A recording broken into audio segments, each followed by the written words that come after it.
Cheryl Frances Harrington checked into GH as Irene to help Curtis choose between life and death. After being shot, Curtis ends up on the operating table on General Hospital.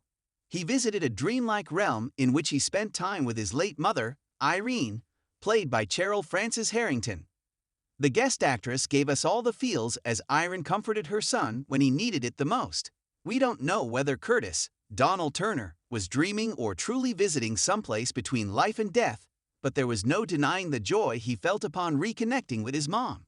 In his mind, he created an idyllic reunion in a park, having a picnic with his mom. Curtis Ashford, "Did you eat all the potato salad again?"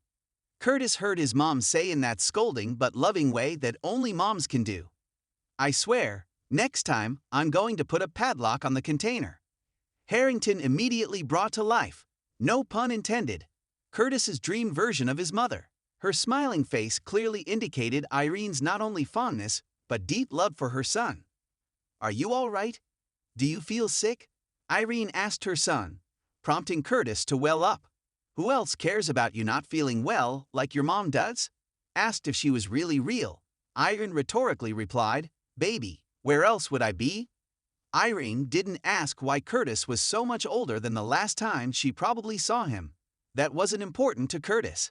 All that mattered to him was that he was able to spend time with his late mother. A slightly hesitant Irene asked Curtis to help her with one of those mundane tasks in life that most of us deal with at one point or another, checking the engine light on her car. We could see Curtis, Donald Turner, who also did outstanding work in these scenes, lament that this wasn't real, but he'd give anything to go back to the day that this moment occurred. We saw him playing regret and also savoring getting to have this conversation with his mom. Back in the operating room, Curtis's vitals were dropping. As he started to lean more towards the afterlife, Irene said softly to her son, "Come. Be here. We'll go see your brother Tommy together." Curtis then clasped his mother's hand. As he headed into the light, Irene was elated to learn that she had a granddaughter, Trina Tabiana Ali, after Curtis called out her name. Next, Irene tried to lead Curtis out of the park so they could see Tommy. However, Curtis realized that leaving the metaphysical park was metaphorical. If he did go, he'd be giving up his chance to return to Trina and Portia. "Brooke Care, you're not going to stay with us, are you?" An understanding Irene lamented. She urged her son not to feel bad and not to say goodbye. "Say, until we meet again. I'm so proud of you, Curtis. If only I had been as strong as you are, I would have met Trina. It's time for you to go back." Next, Curtis got to do what many of us would love to be able to experience. Have one more hug from his mother. "I love you too.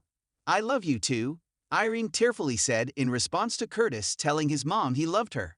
She stepped away from her son as Irene literally faded from our screens, and once again, out of Curtis's life.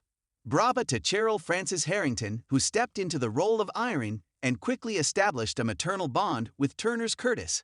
Unlike actors who have the benefit of creating bonds with other characters because they play them over an extended period of time, Harrington came in and did all that in one episode.